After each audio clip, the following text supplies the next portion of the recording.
আসসালামু আলাইকুম। সবাই কেমন আছেন? ওয়ালাইকুম আসসালাম ওয়া রাহমাতুল্লাহি ওয়া বারাকাতুহু। আলহামদুলিল্লাহ। ওয়ালাইকুম আসসালাম ওয়া রাহমাতুল্লাহ। আপনি কেমন আছেন? আসসালামু আলাইকুম ওয়া রাহমাতুল্লাহ।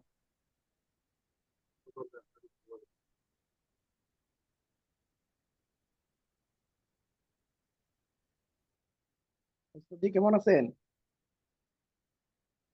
উস্তাদ আপনি কেমন আছেন? উস্তাদ কেমন আছেন? ভাইজান, ওস্তাদ এখনো তো আসেনি। ভাইজান আপনারা সবাই ও, আমরা সবাই ভাই ভাই। মাশাআল্লাহ। আপনি কি মাশাআল্লাহ, উস্তাদ? আলহামদুলিল্লাহ। সবার এক না, ওস্তাদ মনে সবাই হয় তো এখনো আর আসেনি। এই পছন্দ করে। ভাই, ময়মনসিংহ থেকে কে কে আছেন? সালামু আলাইকুম। ওয়ালাইকুম আসসালাম ওয়া রাহমাতুল্লাহ। ওয়ালাইকুম আসসালাম রহমতুল্লাহ। আমি ধর্মবাসা থেকে আছি। আসসালামু আলাইকুম ওয়া রাহমাতুল্লাহি ওয়া বারাকাতুহু। হ্যাঁ, আমি পশ্চিমবঙ্গ ওয়ালাইকুম থেকে। আসসালাম। ওয়ালাইকুম আসসালাম। اللهم صل على محمد وعلى آل محمد كما صليت على إبراهيم وعلى آل إبراهيم إنك حميد مجيد. اللهم بارك على محمد وعلى آل محمد كما باركت على إبراهيم وعلى آل إبراهيم إنك حميد مجيد. ربي زدني علما ربي زدني علما رب اشرح لي صدري ويسر لي أمري واحلل عقدة من لساني يفقه قولي وبك نستعين يا مستعان. আলহামদুলিল্লাহ, শুকরিয়া আদায় করি রব্বে কারিমের দরবারে, যিনি আমাদেরকে মহাব্বত করে ভালোবেসে অসংখ্য অগণিত মানুষ থেকে বাছাই করে ইলমে দ্বীন অর্জনের তৃষ্ণা নিয়ে ইসলামিক অনলাইন মাদ্রাসায় ভর্তি হওয়ার তৌফিক দান করেছেন। সেই সাথে আলিম প্রিপারেটরি কোর্সের ফার্স্ট সেমিস্টারের ইসলামী আকিদার ফার্স্ট দার্সে আল্লাহ তাআলা আমাকে আপনাকে সবাইকে উপস্থিত হওয়ার তৌফিক দান করেছেন। এই জন্য আমরা সবাই অন্তরের অন্তঃস্থল থেকে শুকরিয়া আদায় করি আলহামদুলিল্লাহ। আলহামদুলিল্লাহ। আমার কথা কি ক্লিয়ারলি শোনা যায় ভাই? জি ওস্তাদ। জি উস্তাদ। জি আলহামদুলিল্লাহ ওস্তাদ, জি জি। আলহামদুলিল্লাহ। আলহামদুলিল্লাহ। আচ্ছা,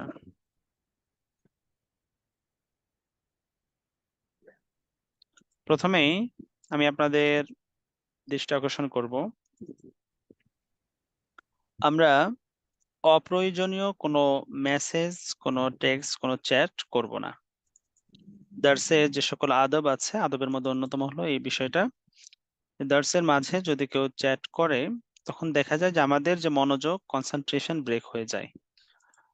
দার্সের মনোযোগ বা কনসেন্ট্রেশন ধরে রাখার জন্য আমরা অপ্রয়োজনীয় চ্যাটিং করা থেকে দূরে থাকার চেষ্টা করবো ইনশাআল্লাহ। আমার আপনার হয়তোবা দু একটা মেসেজের কারণে একজন খুব গুরুত্বের সাথে মনোযোগ দিয়ে পড়ছিলেন, কিন্তু অপ্রয়োজনীয় একটা মেসেজের কারণে দেখা গেল যে আমার মনোযোগটা নষ্ট হয়ে গেল। এই বিষয়টা থেকে আমরা সবাই দূরে থাকার চেষ্টা করবো। আল্লাহ তাআলা তৌফিক নসিব করুন। সেকেন্ড বিষয় হচ্ছে, যেহেতু আমাদের মাত্র সেমিস্টার শুরু হয়েছে, তো আমাদের রুলস, আমাদের কানুনগুলোর সাথে অ্যাডজাস্ট হতে প্রথমে হয়তোবা কিছু সময় লাগতে পারে। তো এই জন্য এই বিষয়টা পূর্বে বারংবার বলা হয়েছে, আমাদের সিআর ভাইরাও বলেছেন বা অন্যান্য দার্সে আলোচনা হয়েছে। ওই বিষয়টা আবারও আমি রিপিট করছি। আমাদের কিছু ভাইকে দেখতে পাচ্ছি যারা নিজেদের নাম দিয়ে ক্লাসে জয়েন করেছেন। মেহেরবানি করে যারা নাম দিয়ে বা মোবাইলের নাম দিয়ে আপনারা ক্লাসে জয়েন করেছেন, তাদের আমি দৃষ্টি আকর্ষণ করব, আপনারা আপনাদের নামের জায়গাতে রিনেম করে আপনাদের স্টুডেন্ট যে আইডি আছে স্টুডেন্ট আইডিতে জয়েন করবেন।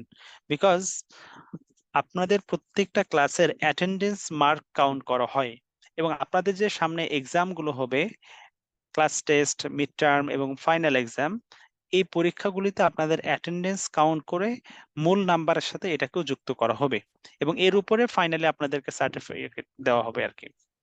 একটা বিষয় হচ্ছে যে আপনি ক্লাস করছেন কিন্তু আপনি স্টুডেন্ট আইডি দিয়ে জয়েন না করার কারণে, আপনি আপনার নাম দিয়ে জয়েন করার কারণে আপনার অ্যাটেন্ডেন্সটা কাউন্ট হবে না।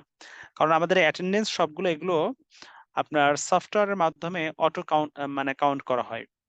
তো যারা স্টুডেন্ট আইডি দিয়ে জয়েন করেন তাদেরটা কাউন্ট হয়, কিন্তু যারা নাম দিয়ে জয়েন করেন তাদেরটা কিন্তু কাউন্ট হয় না।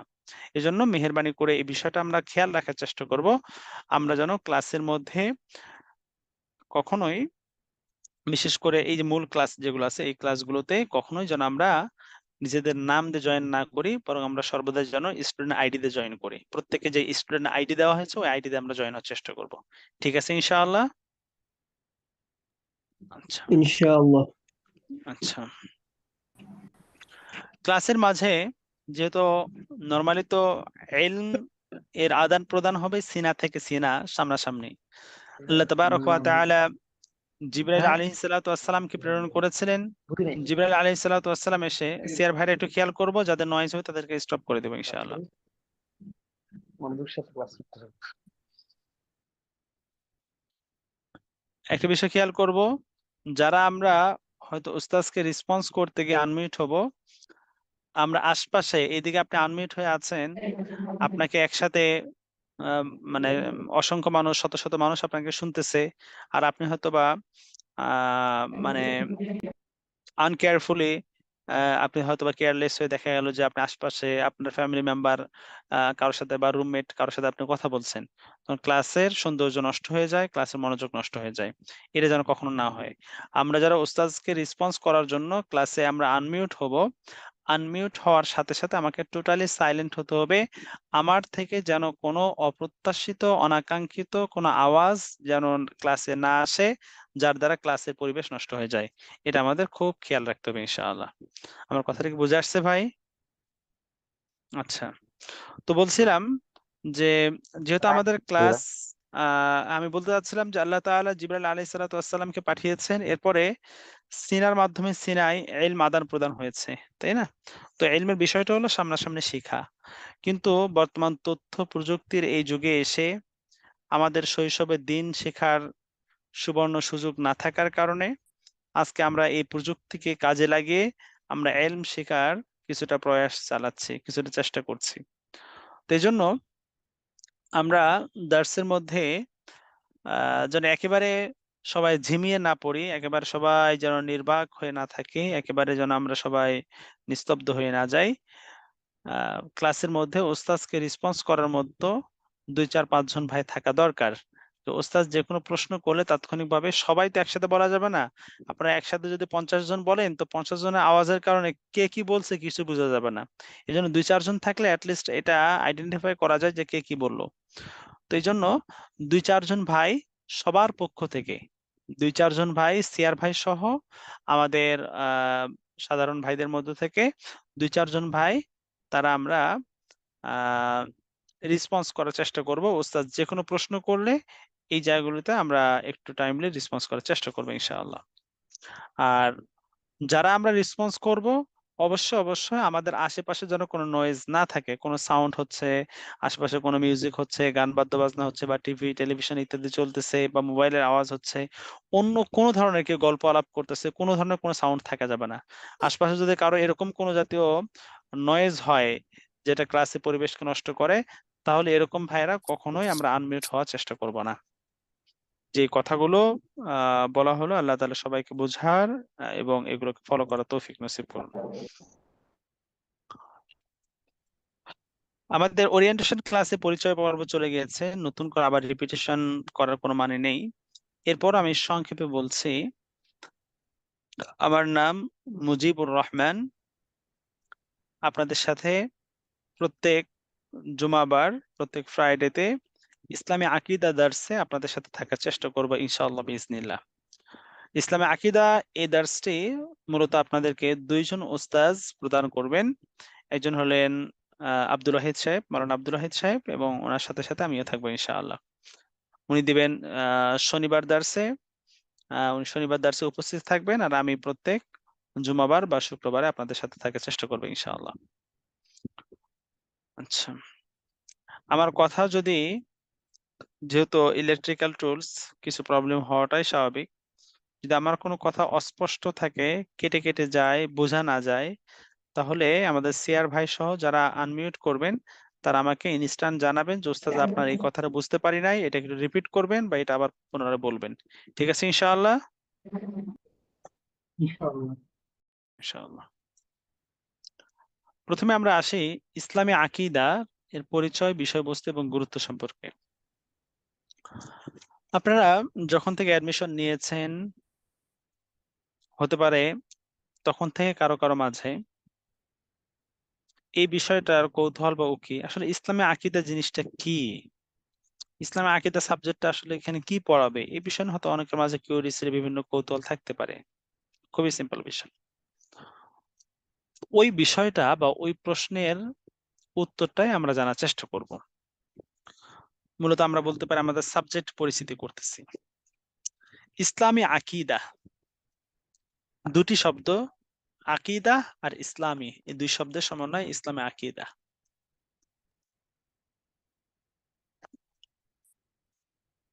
ইসলামী আকীদা জিনিসটা কি, এর পরিচয় কি, এবং এই টপিকের উপরে বা এই শিরোনামের উপরে আমরা কি বিষয় জানবো, শিখবো, পড়বো, কেন আমরা ইসলামী আকীদার পিছনে সময় দিব, এর গুরুত্বটা বা কি রয়েছে, এই জাতীয় বিভিন্ন প্রশ্নের উত্তর আমরা আমাদের আজকের দার্সের মধ্যে পেয়ে যাবো ইনশাআল্লাহ। প্রতিটি ক্লাসে মনোযোগের কোনো বিকল্প নেই। জি ভাই, কিছু বলছিলেন? প্রতিটি ক্লাসে মনোযোগের কোনো বিকল্প নেই। আমরা যদি পুরোটা ক্লাস মনোযোগ দিয়ে করি, not only in this class, আমি প্রতিটা ক্লাসের ক্ষেত্রে এই কথা বলবো, অনেক প্রশ্নেও আমাদের মাঝে যেগুলো উকি দেয়, এই প্রশ্নগুলোর উত্তর আমাদের ক্লাসের মধ্যে আলোচনায় চলে আসে। জাস্ট একটু মনোযোগের কমতি। মনোযোগ যদি কেউ আমরা ভালোভাবে দিতে পারি, তাহলে দেখা যাবে আমার আর কোনো প্রশ্ন থাকবে না। কিন্তু যখন ক্লাসে মনোযোগের মধ্যে কমতি হবে, তখন দেখা যাবে যে যে বিষয়টা ক্লাসে আলোচনা হয়েছে, মনোযোগের কমতির কারণে ওইটা আবার প্রশ্নে আসবে বা ওই বিষয়টা অস্পষ্ট থেকে যাবে। এই জন্য আমরা প্রত্যেকে মনোযোগ দিয়ে ক্লাসগুলো কন্টিনিউ করার চেষ্টা করবো। আল্লাহ তাআলা তৌফিক নসিব করুন। প্রথমে আমরা আসবো ইসলামী আকীদার পরিচয় সম্পর্কে আলোচনায়। কি নিয়ে আলোচনা? ইসলামী আকীদার পরিচয় সম্পর্কে আলোচনা। আকীদার পরিচয়। হ্যাঁ, ইসলামী আকীদার একটা হলো শাব্দিক পরিচয়, আবিধানিক পরিচয়, আর একটা হলো পারিভাষিক পরিচয়। একটা আবিধানিক আর একটা কি পারিভাষিক। পারিভাষিক সাংবিধানিক অর্থ। ইসলামী আকীদা শব্দটি আসছে, আকীদাতুন শব্দটা আসছে মূলত আকদুন থেকে। কোত্থেকে আসছে?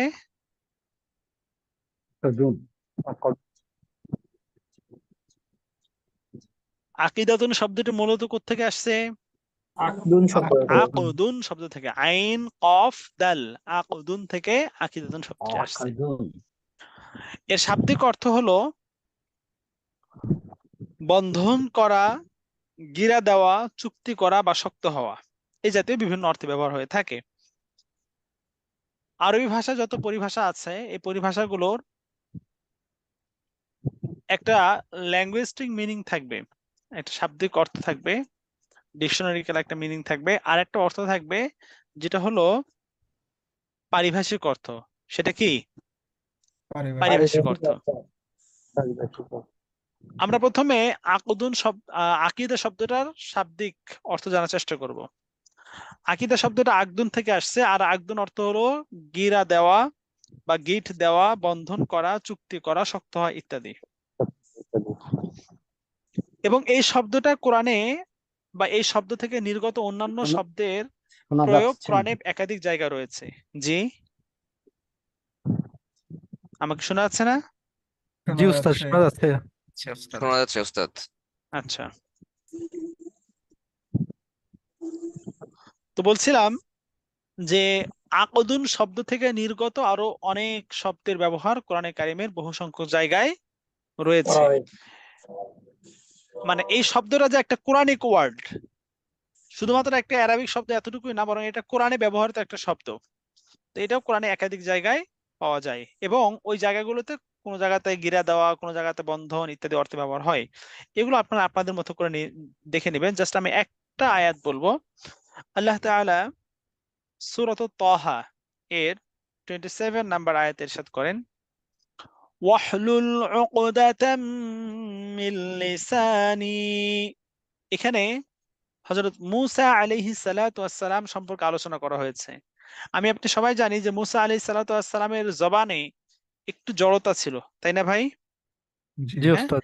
একটু জি যেটাকে আমরা বলতে পারি সহজ বাংলা তুতলামি ভাব। হ্যাঁ, এরকম মানে কথা বলতে গেলে আটকে যেতেন। তো ইব্রাহিম আলাইহিস সালাম, মূসা আলাইহিস সালাতু ওয়াস সালাম ভাবলেন যে আল্লাহ, আমি তো আপনার দ্বীনের কাজ করি, দাওয়াতের কাজ করি, মানুষকে ইসলামের দাওয়াত দিই। দাওয়াত দিতে গিয়ে যখন আমি মানুষের সামনে স্পষ্ট কথা বলতে পারি না, আমার কথা যখন আটকে যায়, তখন মাদউর কাছে দাওয়াতটা ফলপ্রসূ হয় না, আমি দাওয়াতটা সঠিকভাবে পৌঁছাতে পারি না। দাওয়াত পৌঁছানোর ক্ষেত্রে আমার জবানটা অনেক সময় প্রতিবন্ধক হয়ে যায়। আপনি আমার জবানটাকে সুস্থ করে দিন, আপনি আমার জবানকে কি করে দিন, সুস্থ করে দিন, বা সুস্থ আমার করে জবান দিন। থেকে যে জড়তা আছে, জবান থেকে যে আহ মানে জড়তা ভাব আছে, এটা আপনি দূর করে দিন। ওই দোয়াটাই মূলত অত্র আয়াতে করা হয়েছে, ওয়াহলুল, আপনি খুলে দিন, উকদাতান, গিরা, মিন লিসানি, আমার জবান থেকে, আমার জবানের জড়তা আপনি কি করে দিন, দূর করে দিন। খুলে দিন। তো এখানে আয়াতের মধ্যে উকদাতাম মিন লিসানি, এই উকদাতান শব্দটি আকদুন থেকে ব্যবহার হয়েছে। তো এরকম আরো বহু সংখ্যক শব্দের ব্যবহার কোরআনের মধ্যে রয়েছে। আমরা সেদিকে যাব না, আমরা এখন পরবর্তী টপিকে চলে যাই। যে আকীদা শব্দের শাব্দিক অর্থ জানার পর এখন আমরা দেখব আকীদা শব্দের পারিভাষিক অর্থ কি। কি অর্থ? পারিভাষিক অর্থ। পারিভাষিক অর্থ। দেখুন, একই জিনিস কিন্তু এর সংজ্ঞা এক এক রকম হতে পারে। আমাদের পূর্ববর্তী যে সকল ইসলামিক স্কলার ছিলেন, যারা এই বিষয়গুলিতে যথেষ্ট পাণ্ডিত্য এবং আধিপত্য রাখেন, এরকম বিভিন্ন উলামায়ে কেরাম, বিভিন্ন ইসলামিক স্কলার, তারা বিভিন্ন সংজ্ঞা দাঁড় করিয়েছেন ইসলামে আকীদার। তন্মধ্যে স্পেসিফিক এখানে কয়েকটি সংজ্ঞা আনা হয়েছে, সবগুলো মনে রাখাটা জরুরি না। জাস্ট ইসলামে আকীদা বলতে কি বোঝায় এই বিষয়টাকে মেমোরিতে রাখতে হবে। বুঝতে পারছেন ভাই? আচ্ছা, জি ওস্তাদ। ইসলামে আকীদার এখানে পারিভাষিক সংজ্ঞা দেওয়া হয়েছে। প্রথম যে সংজ্ঞাটা দেওয়া হয়েছে, মেহেরবানি করে এই সংজ্ঞাটা সবাই একবার করে পড়ে নেন। প্রথম সংজ্ঞাটা, সরি,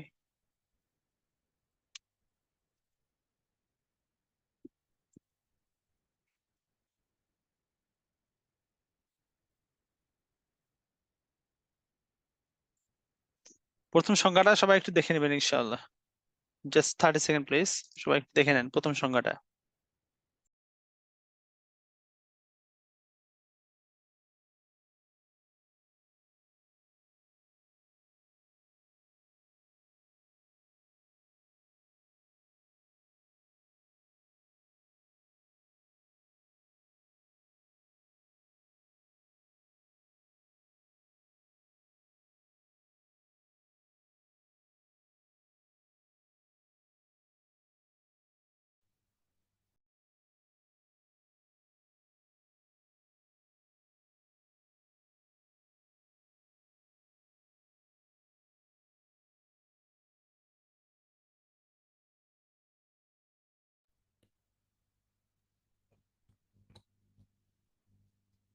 আসসালামু আলাইকুম।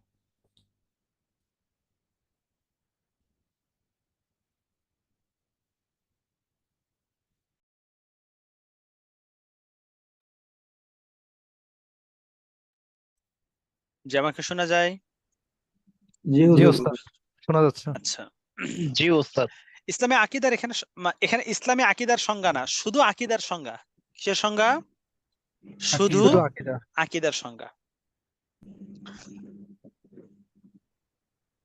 আহলুস সুন্নাহ ওয়াল জামায়াতের নিকটে আহলুস সুন্নাহ ওয়াল জামাত কারা, তাদের পরিচয় কি, এটা আমাদের সামনে আসবে এবং এই টপিকের উপরে স্বতন্ত্র একটা মডিউলে থাকবে আর কি। তো ইসলামে আকীদার আহলুস সুন্নাহ ওয়াল জামাত সংজ্ঞায়িত করতে গিয়ে বলেন যে ইসলামে আকীদা হলো হিয়াল খিসালুল্লাতি, মানুষের এমন কতগুলো অভ্যাস আখাযান নাসু ওয়া ইউকিমু আলাইহা, মানুষ যেগুলো মনে প্রাণে আঁকড়ে ধরে এবং এর উপরেই জীবন পর্যন্ত দিতে প্রস্তুত থাকে, এর উপরে জীবন দিতেও তারা অটল অবিচল থাকে, এটাকে বলা হয় আকীদা।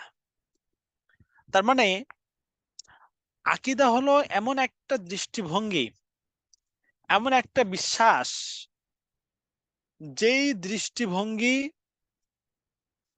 বা যেই বিশ্বাস যখন কোনো মানুষের মধ্যে আসবে, ওই বিশ্বাস এবং দৃষ্টিভঙ্গির জন্য পৃথিবীর যে কোনো কাজ করা তার জন্য সহজ, কোনো কাজ তার কাছে কঠিন মনে হয় না।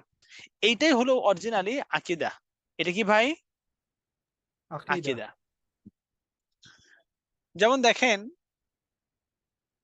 আমি ছোট্ট করে উদাহরণ দিয়ে বলি।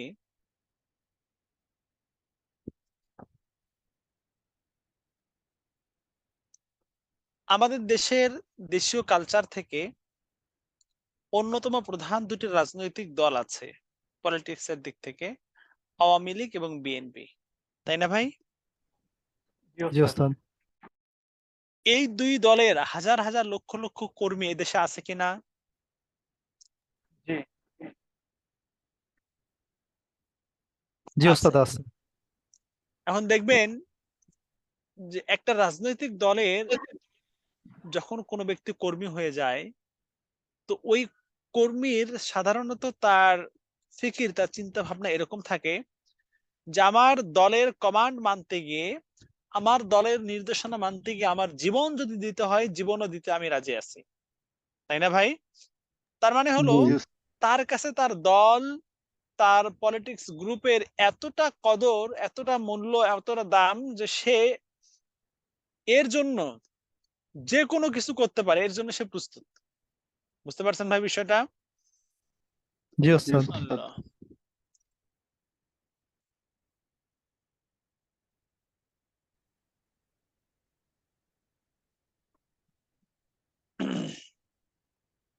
সাহাবায়ে কেরাম সম্পর্কে আমরা বিস্মিত হয়ে যাই। সাহাবায়ে কেরামের ঈমান জাগা নিয়ে যে সকল ওয়াকিআত বা ঘটনাগুলো আছে, এগুলো শুনলে আমাদের চোখে পানি চলে আসে এবং আমরা ভাবি যে আসলে এটাও কি সম্ভব, তাই না ভাই? জি ওস্তাদ। সাহাবায়ে কেরাম যে অকাতরে শাহাদাতের অমীয় সুধা পান করেছেন, সাহাবায়ে কেরাম শহীদ হয়ে গিয়েছেন, সাহাবায়ে কেরামের কাছে দুনিয়ার অন্য সব থেকে সবচেয়ে বেশি আল্লাহ তাআলা ও তার রাসূলের মহব্বত ভালোবাসা ছিল। সাহাবায়ে কেরাম আল্লাহ তার রাসূলকে এত এত এত বেশি ভালোবাসতেন যে তাদের জন্য নিজের জীবন পর্যন্ত দিতে প্রস্তুত ছিলেন। নিজের জীবনকে উৎসর্গ করার জন্য তারা কি ছিলেন? প্রস্তুত ছিলেন এবং অকাতরে নিজের জীবনকে বিলি করে দিয়েছেন। এটা সম্ভব হয়েছে কোন সময়? বুঝতে পারছেন? এটা সম্ভব হয়েছে ওই সময় যখন সাহাবায়ে কেরামের মাঝে তাওহীদের বিশ্বাস, রিসালাতের বিশ্বাস এবং আখিরাতের বিশ্বাস এমন দৃঢ়ভাবে বদ্ধমূল হয়েছে, এমন মজবুতির সাথে এই বিষয়টা দিলে গেঁথে গেছে যে এই বিশ্বাস, এই চেতনার জন্য, এই আকীদার জন্য, এই বিশ্বাসের জন্য নিজের জীবনকে যদি কুরবান করতে হয় তাও প্রস্তুত আছে। বিষয়টা বুঝতে পারছেন ভাই? জি ওস্তাদ। তো সাহাবায়ে কেরাম তাই করেছেন। সাহাবায়ে কেরামের কাছে বাসর রাত্রিতে নিজের স্ত্রীর সাথে রাত্রি যাপন করার চেয়ে আল্লাহর রাসূলের জিহাদের ডাকটা ছিল প্রিয়, যার কারণে জিহাদের ময়দানে ছুটে গিয়েছেন। বুঝে আসছে ভাই? আল্লাহু জি ওস্তাদ। আকবার। কি পরিমাণ আল্লাহ তার রাসূলের ভালোবাসা থাকলে এটা সম্ভব যে একজন ব্যক্তির কাছে তার স্ত্রী, তার কলিজার টুকরা সন্তান, তার মাতা পিতা এই সব থেকে কি প্রিয়?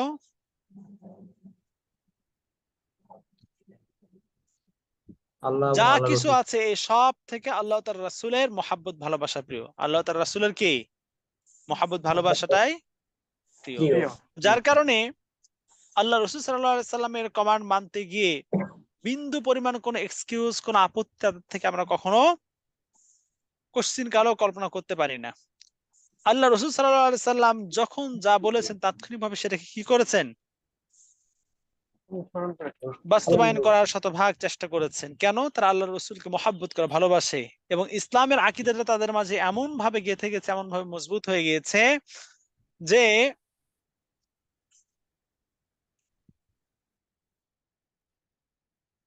এই আকীদার জন্য, এই দৃষ্টিভঙ্গির জন্য, এই চেতনা বা বিশ্বাসের জন্য যদি আরো অনেক বড় স্যাক্রিফাইস করতে হয়, এর জন্য প্রস্তুত। তার মানে সাহাবায়ে কেরামের পক্ষে অবিস্মরণীয় এমন এমন কিছু কাজ করা যেটা আমরা আমাদের ক্ষেত্রে হয়তোবা কল্পনা করতে পারি না। এই কাজগুলো করা সম্ভব হয়েছে কিসের কারণে?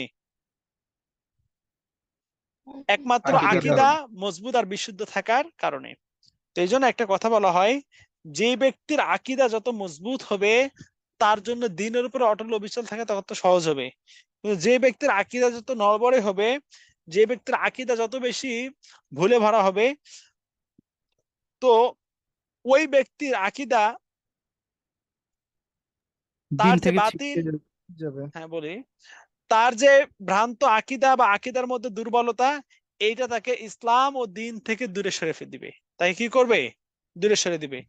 একজন ব্যক্তির জন্য ইসলাম মানা সহজ হবে ওই সময়, একজন ব্যক্তির জন্য ইসলাম মানা সহজ হবে, আসান হবে ওই সময় যখন তার কাছে যাবতীয় বিষয়গুলো মজবুত আকীদার সাথে দিলে গেঁথে গেছে।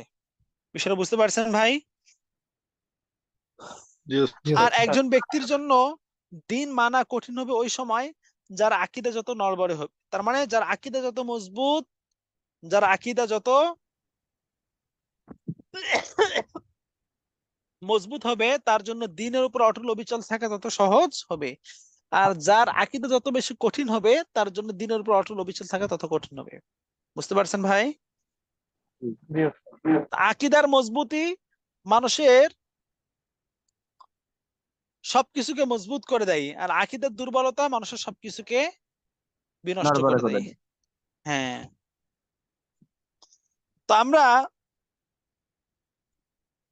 এই ইসলামী আকীদা, যে আকীদার কারণে একজন মানুষের কাছে দুনিয়ার সবকিছু তুচ্ছ হয়ে যায়, তো সেই ইসলামী আকীদা নিয়েই মূলত আমাদের এই ইসলামী আকীদা দর্সের মধ্যে আমরা আলোচনা করব।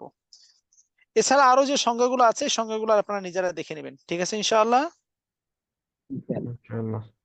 সবগুলো সংজ্ঞা মাঝখানে বলে রাখি, সবগুলো সংজ্ঞাগুলো মনে রাখাটা এটাও জরুরি না। আবার বিভিন্ন জায়গায় রেফারেন্স হিসেবে যে সকল আয়াত বা হাদিস থাকে, এই আয়াত হাদিস গুলোকে নাম্বারিং করাটা বা নাম্বার অনুপাতে মনে রাখা এটাও জরুরি না। বুঝতে পারছেন ভাই? জরুরি হচ্ছে মূল জি চিন্তা ওস্তাদ। বলতে। জি, জরুরি হচ্ছে মূল মূল চিন্তা বলতে। বিষয়বস্তুটা। হ্যাঁ, এইটাই হচ্ছে বিষয়। ইসলামী আকীদার মূল যে মানে পুরাটা সারমর্ম যেটা, এটা মনে রাখাটা এটা হলো গুরুত্বপূর্ণ। আপনাকে আয়াতের কোটেশন, হাদিসের রেফারেন্স এগুলো কখনো জিজ্ঞেস করা হবে না। জাস্ট এমসিকিউ সিস্টেম প্রশ্নটা থাকবে। হ্যাঁ, এই আর কি। আচ্ছা, আমরা এই বইগুলো যে পড়ছি এগুলো কোথায় পাবো বা এগুলো কি দিয়ে? এগুলো সবগুলো আপনাদের ক্যাম্পাসে আছে, সবগুলো জি আপনাদের স্যার। ক্যাম্পাসে আছে।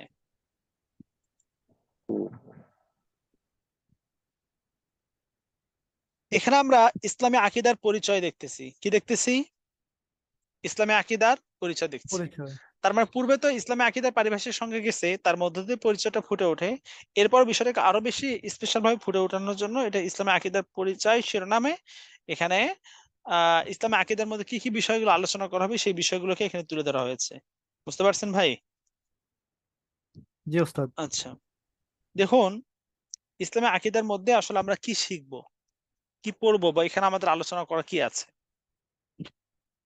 এই দুইটা টপিক, ইসলামী আকীদার আলোচ্য বিষয় আর ইসলামী আকীদার পরিচয়, দুইটা একসাথে বলছি।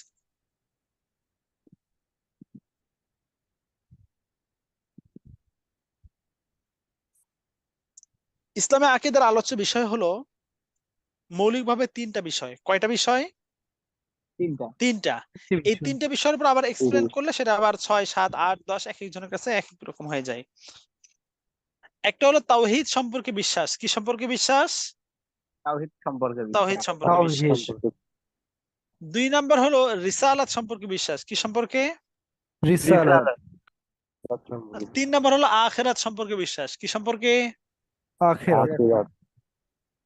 আখিরাত সম্পর্কে বিশ্বাস। এই মৌলিকভাবে এই তিনটা পয়েন্টের উপরে আলোচনা। বুঝতে পারছেন ভাই? জি।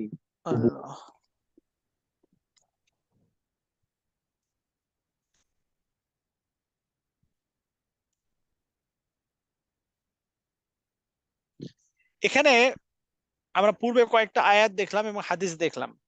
এই আয়াত হাদিসের মধ্যে ইসলামী আকীদার যে সারমর্ম খোলাসাটা এটা এখানে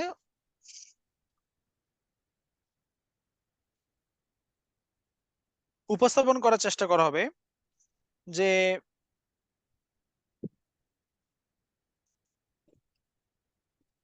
ইসলামী আকীদার মৌলিক আলোচ্য বিষয় সম্পর্কে কোরআন হাদিসে যে ইঙ্গিতগুলো দেওয়া হয়েছে এই সবগুলোকে সারসংক্ষেপে এখানে আনা হয়েছে।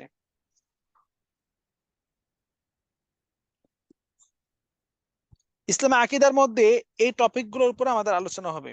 এক নম্বর হলো আল উলুহিয়া। এক নম্বর কি? আল উলুহিয়া। এক উলুহিয়া। নম্বর কি ভাই? আল উলুহিয়া। উলুহিয়া। আল আল উলুহিয়া। উলুহিয়া। আল উলুহিয়া এই টপিকের মধ্যে আল্লাহ তাআলা তাওহীদ সম্পর্কে আলোচনা করা হবে। হুম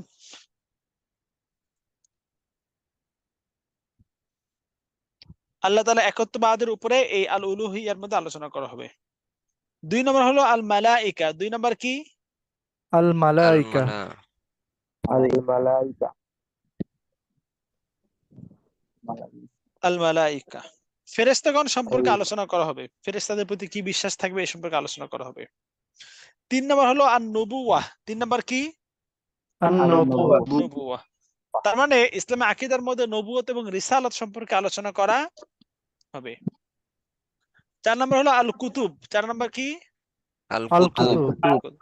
তার মানে আসমানি গ্রন্থ সমূহ। আসমানি কি? গ্রন্থসমূহ গ্রন্থ সম্পর্কে গ্রন্থসমূহ।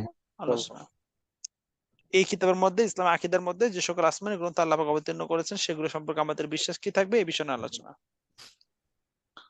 আচ্ছা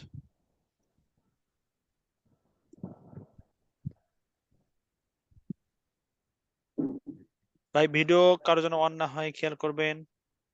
শেয়ার ভাইটা বিষয়গুলো খেয়াল রাখবেন।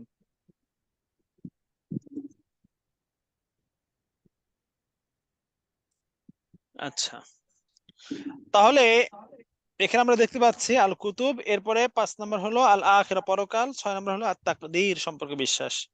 এই 6টা পয়েন্ট এর আবার অনেকগুলো শাখা প্রশাখা থাকতে পারে। এই 6টা পয়েন্টের উপরে আমাদের আলোচনা। বিষয়টা ক্লিয়ার ভাই? জি উস্তাদ। তাওহীদ বা আল উলুহিয়া, আল মালাইকা, আন নুবুওয়াহ, আল কুতুব, আল আখিরা এই 6টা পয়েন্টের উপরে মূলত আলোচনা। আচ্ছা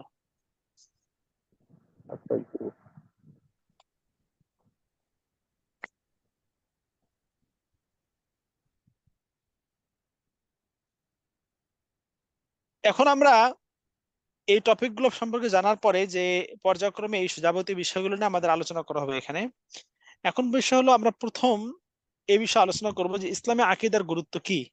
এই বিষয়ে অলরেডি আমাদের ওরিয়েন্টেশন ক্লাস এবং আমার আজকের দার্সের শুরুর আলোচনা এর মধ্যে প্রকাশ পেয়েছে। তারপর একটু সংক্ষেপে টাচ দেই যে ইসলামী আকীদার গুরুত্ব আমরা কিভাবে আনতে পারি। 3টা টপিক হতে পারে। 1 নম্বর হলো বিশুদ্ধ আকীদা ও ঈমানের গুরুত্ব। 2 নাম্বার ঈমান বিনষ্টকারী সম্পর্কে জ্ঞান লাভের গুরুত্ব।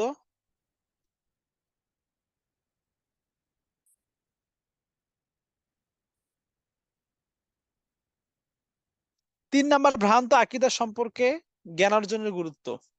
এই 3টা টপিকের মধ্য দিয়েই ইসলামী আকীদার গুরুত্বটা প্রকাশ পাবে। তো আমি প্রথমে শুরু করবো, সংক্ষেপে বিষয়গুলো বলবো, বাকিগুলো আপনারা নিজেরা নিজেদের মতো করে দেখে নেবেন।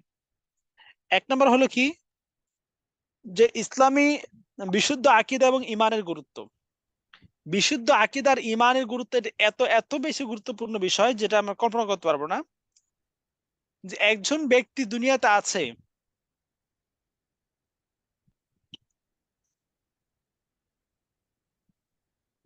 একজন ব্যক্তি পৃথিবীতে আছে, সে তার জায়গা থেকে সর্বাত্মক দ্বীনি কাজ করতেছে। আমি আপনি যদি তাকাই, অনেক আমরা অমুসলিমকে দেখতে পাই যারা হিন্দু খ্রিস্টান, তারা অনেক সেবামূলক এবং ভালো কাজ করছে, তাই না ভাই?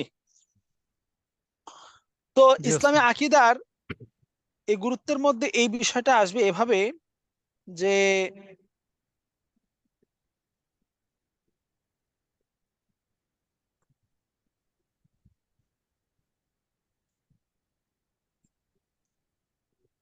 ইসলামী আকীদাটা এটা এতটা গুরুত্বপূর্ণ বিষয় যদি কোনো ব্যক্তির পৃথিবীতে হাজার হাজার লক্ষ লক্ষ নেক আমল আছে, কিন্তু ওই আমলগুলো আল্লাহ তাআলার কাছে অ্যাকসেপ্টেড হওয়ার জন্য, আল্লাহ তাআলার কাছে ওই আমলগুলো গ্রহণ হওয়ার জন্য one of the first condition, সর্বপ্রথম শর্ত হলো তার ঈমান থাকতে হবে। তার কি থাকতে হবে?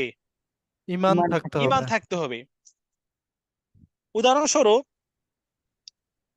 আপনি আমি দুজন বাজারের দিকে গেলাম, এটিএম বুথ আছে, আপনার কাছে এটিএম কার্ড আছে, ব্যাস আপনি বুথে গেলেন, বুথ থেকে আপনি কার্ড পুশ করলেন, টাকা বের করে নিয়ে চলে আসলেন। কিন্তু আমার এটিএম বুথে কোনো কার্ডও নাই, এটিএম ব্যাংক মানে ইসলামী ব্যাংকে আমার কোনো অ্যাকাউন্টও নাই। বুঝতে পারছেন ভাই? এখন আমি যদি ওই টাকার যে মেশিন আছে ওখানে একবার না হাজার বারও যদি পুশ করি, হাজার বারও যদি আমি টাকা বের করার চেষ্টা করি, আমার কি টাকা আসবে? না আসবে না। কেন? কারণ আমার তো অ্যাকাউন্টে নাই। অ্যাকাউন্ট থাকলে দেন আমার কার্ড আসবে, তাই না? বুথ কার্ড আসবে, এরপর আমি সেটা দিলে পিন পুশ করলে তারপর আমার কি আসবে? টাকা আসবে, তাই না ভাই বিষয়টা?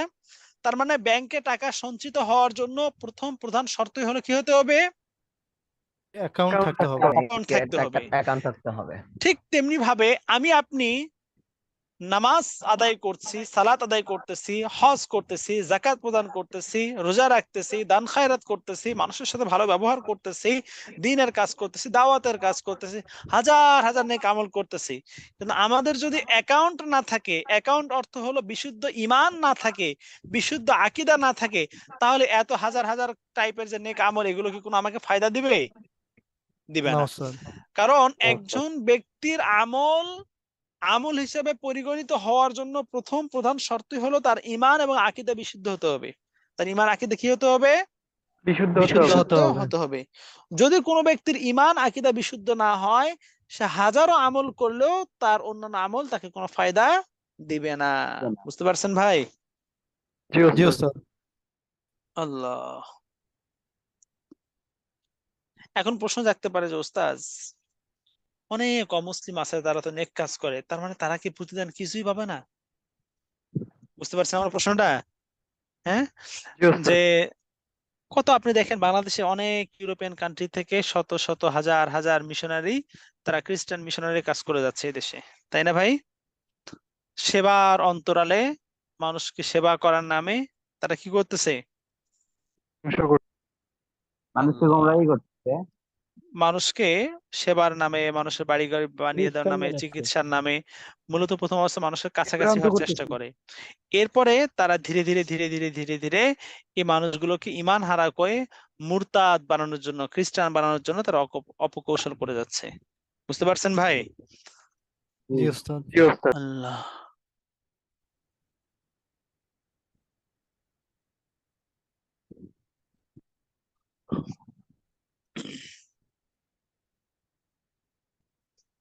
তো এই জন্য বলছিলাম যে যত খ্রিস্টান মিশনারি আছে যারা এই দেশে প্রত্যন্ত গ্রাম অঞ্চলে দরিদ্র এলাকাগুলিতে বিভিন্নভাবে দান অনুদান সাহায্য সহযোগিতার নামে মানুষের পাশে দাঁড়ানোর মানে চেষ্টা চালিয়ে যাচ্ছে বা প্রতিশ্রুতি দিচ্ছে, চেষ্টা করতেছে, তো আমি আপনি যদি এই জায়গাগুলোতে যদি একটু কনসিডার করি, একটু যদি ভালো করে খেয়াল করি যে ইসলামী আকীদা এটা এতটা গুরুত্বপূর্ণ বিষয়, এত এত বেশি গুরুত্বপূর্ণ বিষয়, এই বিষয়ে যদি আমার আকীদা যদি শুদ্ধ না হয়, আমার ঈমান যদি শুদ্ধ না হয়, আমার সমস্ত নেক আমলগুলো বরবাদ হয়ে যাবে।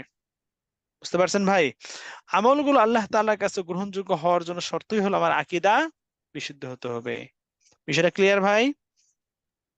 জি ওস্তাদ। এখন প্রশ্ন হলো যে যারা খ্রিস্টান মিশনারি সহ যে সকল অমুসলিমরা তারা নেক কাজ করে, মানুষকে সহযোগিতা করে, সামাজিক অনেক কাজ করে, তাদের বিনিময়ে কি তারা কি দুনিয়াতে নেক আমল করে কোনো সওয়াব পাবে না? উত্তর হলো যে তারাও নেক আমল করবে। তারা কি করবে? নেক আমল করবে। কিন্তু তাদের নেক আমলের প্রতিদান তারা দুনিয়াতে পাবে, মৃত্যুর পরে পরবর্তী মানে জীবনে, মৃত্যু পরবর্তী জীবনে তারা তাদের নেক আমলের বিন্দুমাত্র কোনো সওয়াব পাবে না। বুঝতে পারছেন ভাই? জি ওস্তাদ। তার মানে অমুসলিমদেরকে তাদের দান খয়রাত, মানুষের সহযোগিতা করা সহ যে সকল নেক আমল আছে, এই নেক আমলগুলো করার কারণে আল্লাহ তাআলা তাদেরকে কি করবেন? দুনিয়াতেই দিয়ে দিবে, দুনিয়াতেই আখিরাতে প্রতিদান তাদের দিয়ে জন্য দিবেন, অবশিষ্ট কিন্তু থাকবে না, আখিরাতে তাদের জন্য কোনো অংশ থাকবে না। আখিরাতে কি থাকবে না? কোনো কোনো অংশই অংশ থাকবে না। থাকবে না। যার কারণে দেখা যায় তুলনামূলকভাবে বর্তমানে ইউরোপিয়ান কান্ট্রি, অমুসলিম যে সকল রাষ্ট্র, তারা ধন সম্পদ ইত্যাদি দিক থেকে মুসলমানদের থেকে অনেক এগিয়ে যাচ্ছে, তাই না ভাই? তার মানে জি। আল্লাহ তাআলা তাদের সেই নেক আমলগুলোর বদৌলতে হয়তো দুনিয়াতে তাদেরকে প্রতিদান দিচ্ছেন। প্রতিদান অনেক ভাবে হতে পারে, যে একজন ব্যক্তি হয়তো বা সে অসুস্থ হবে, তার তাকদিরে লেখা আছে, কিন্তু তার এই নেক আমলের ওসিলায় আল্লাহ তাআলা তাই কি করেছেন? সুস্থ সুস্থতা দান করেছেন। করেছে। আল্লাহু আকবার। হয়তোবা কোনো ব্যক্তির পারিবারিক ভাবে দাম্পত্য জীবনে স্ত্রী বা সন্তানকে নিয়ে মানে পেরেশানি আছে, তো হতে পারে তার দুনিয়াবি কোনো একটা নেক আমলের, যেহেতু সে পরকালে কোনো বিনিময় পাবে না, সেই বিনিময় হিসেবে আল্লাহ পাক তাকে কি করছেন? আল্লাহু আকবার। তাকে তার নেক আমলের প্রতিদান তাকে দুনিয়াতে প্রদান দুনিয়ায় করতেছেন, দিচ্ছেন। কিন্তু পরকালে তার জন্য কোনো নেক আমল অবশিষ্ট থাকবে না। কারণ পরকালে নেক আমল জমা হওয়ার জন্য শর্তই হলো কি হতে হবে? আকীদা, ঈমান থাকতে হবে। ঈমান এবং আকীদা থাকতে হবে। আল্লাহু আকবার। তাহলে এতটুকু আলোচনা থেকে আমাদের কাছে ঈমান এবং আকীদার গুরুত্বটা সহজেই বোঝা যায়, যে ঈমান ও আকীদা এটা এত গুরুত্বপূর্ণ বিষয়, যদি আমার আকীদা শুদ্ধ না হয়, আমার ঈমান যদি শুদ্ধ না হয়, তো আমার সারা জীবনের নেক আমল বরবাদ হয়ে যাবে। বিষয়টা ক্লিয়ার ভাই? জি উস্তাদ। আচ্ছা, এবার আমরা আসি, এখানে যে সকল আয়াতগুলো আছে, আয়াতগুলো আপনারা নিজেরা একটু দেখে নেবেন ইনশাআল্লাহ। এবার আমরা দ্বিতীয় যে টপিকের আন্ডারে আমরা ইসলামে আকীদার গুরুত্ব জানবো, সেটি হলো বিশুদ্ধ ঈমান বিনষ্টকারী সম্পর্কে জ্ঞান লাভের গুরুত্ব। ছোট্ট করে বলি, আপনি বাজারে গিয়েছেন গাভীর দুধ ক্রয়ের জন্য। কি জন্য গিয়েছেন? গাভীর গাভীর দুধ দুধ ক্রয় করার জন্য। এখন গাভীর দুধ ক্রয় করার পরে এই দুধটা কিভাবে সঠিক থাকবে, দুধটা কিভাবে পারফেক্ট থাকবে, দুধটা নষ্ট হয়ে যাবে না, এই সম্পর্কে আমার ধারণা থাকতে হবে। কারণ দুধ কেনার পরে দুধের মধ্যে যদি আমি, গাছের নিচে যাচ্ছে, গাছ থেকে এক ফোঁটা টক যদি তার মধ্যে পড়ে, দুধগুলো কি ভালো থাকবে না নষ্ট হয়ে যাবে? নষ্ট হয়ে যাবে। নষ্ট হয়ে নষ্ট হয়ে যাবে। যাবে। দুধগুলোকে আমি এমন ভাবে এমন জায়গায় রাখলাম, গরম না করে স্বাভাবিক কাঁচা অবস্থায় এমন একটা জায়গায় রেখে দিলাম, দুধগুলো আমি খোঁজ খবর নিলাম না, যে কিভাবে দুধটা প্রক্রিয়াজাত করা যায়, বা কিভাবে ভালো থাকবে, কিভাবে নষ্ট হবে না, এ ব্যাপারে আমার কোনো ফিকির করলাম না। তাহলে ওই দুধটা এটা কি ভালো থাকবে না নষ্ট হয়ে যাবে? নষ্ট হয়ে নষ্ট যাবে। হয়ে যাবে। তার মানে দুধ জিনিসটা ভালো, দামি জিনিস, নবীজির প্রিয় একটা খাবার, এ ব্যাপারে কোনো সন্দেহ নাই। কিন্তু ওই দুধটা ক্রয় করার পরে সেটাকে হেফাজতের জন্য, সংরক্ষণের জন্য আমার জানা থাকা দরকার এমন কি সাইড আছে বা দিক আছে যেগুলো দেখা দিলে দুধটা নষ্ট হবে। যদি দুধের মধ্যে টক পড়লে দুধ নষ্ট হয়ে যায়, তো আমাকে অ্যালার্ট থাকতে হবে কোনোভাবেই যেন এখানে টক না পড়ে। বিষয়টা ক্লিয়ার ভাই? তার মানে জি উস্তাদ। দুধ যেই জিনিসটা নষ্ট করে দেয়, ওই জিনিস সম্পর্কে আপনার যখন জ্ঞান থাকবে, ওই জিনিস সম্পর্কে, যেই জিনিসটা দুধকে নষ্ট করে দিবে, দুধটাকে কি করবে আপনার আহ ত্রুটিযুক্ত করে দিবে, এটা খাওয়ার উপযোগী থাকবে না, এটাকে খাওয়ার অনুপযোগী করে ফেলবে। তো ওই জিনিস সম্পর্কে আমার জ্ঞান থাকতে হবে, ওই জিনিস সম্পর্কে আমার এলেম থাকতে হবে। ওই জিনিস সম্পর্কে কি থাকতে হবে? ইলম থাকতে হবে। এলেম থাকতে হবে। বুঝতে পারছেন ভাই? জি জি উস্তাদ। উস্তাদ। যদি আমার ওই জিনিস সম্পর্কে এলেম না থাকে, তাহলে আমি দুধটাকে হেফাজত বা সংরক্ষণ করতে পারবো না। ঠিক তেমনি ভাবে ইমানের মতো দামি দৌলত, ইমানের মতো দামি দৌলত, আকীদার মতো গুরুত্বপূর্ণ বিষয় আমার সিনায় আছে, দ্যাটস ফাইন। কিন্তু এই ইমান কি কি কাজ করলে নষ্ট হয়ে যায়, আকীদা কি কি কারণে নষ্ট হয়ে যায়, এ সম্পর্কে আমার জ্ঞান থাকতে হবে। এ সম্পর্কে কি থাকতে হবে?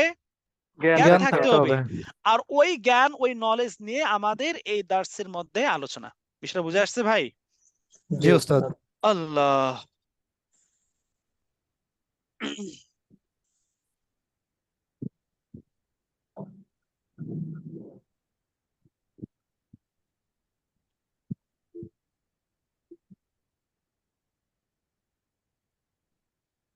তিন নাম্বার যে টপিকের আন্ডারে ইসলামে আকীদার গুরুত্ব বুঝে আসবে, সেটি হলো ভ্রান্ত আকীদা সম্পর্কে জ্ঞান অর্জন। কিছু আকীদা আছে সহিহ, আবার কিছু আকীদা আছে ভ্রান্ত। যে আকিদাগুলো কোরআন হাদিসের দৃষ্টিতে অথেন্টিক ভাবে প্রমাণিত না। আসসালামু আলাইকুম। ওয়ালাইকুম আসসালাম ওয়া রাহমাতুল্লাহ। ওস্তাদ, আমি একটা জিনিস জানতে চাচ্ছিলাম, সেটা হচ্ছে যে এখানে তো বলা হচ্ছে যে বিশুদ্ধ ঈমান, ঠিক না?